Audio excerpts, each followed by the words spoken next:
السلام عليكم ورحمة الله وبركاته. الحمد لله رب العالمين والصلاة والسلام على أشرف الخلق والمرسلين.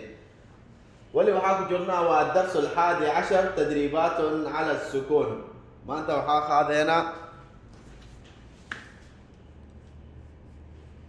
وقبت شنات أيتهي غلبا فصل قدحا قضبا كأسا كدحا. وبسم الله نستعين على أمور الدنيا والدين.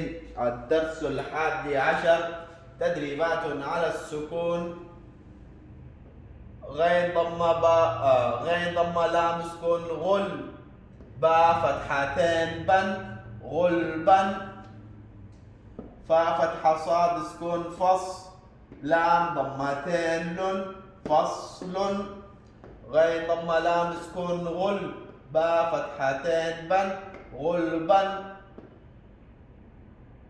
با فتحة صاد سكون فص، لام ضمتين لن فصل، قا فتحة دال سكون قد، حا فتحتين حن قد حن، قا فتحة دال سكون قد، حا فتحتين حن قد حن، قاف فتحة ضاد سكون قض، با فتحتين بن قضبا، كاف فتحة همزة سكون ك، سين فتحتين سن كأسا.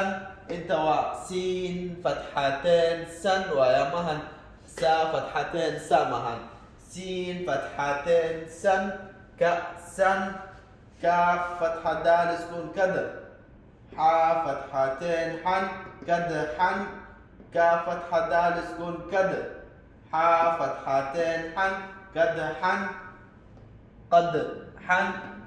وعشان كده بصراحة وخذين أو درسي أو كتبانات أو يعني أبا يو أجا أنت نوا قدر كدر أنت قاف فتحة دال سكون قدر، انت كاف يعني كاف فتحة معناها كاف فتحة دال سكون كدر، حا فتحتين حن كدحا فصل قدحا قضبا كأسا كدحا. وصلى الله على نبينا محمد وعلى آله وصحبه وسلم.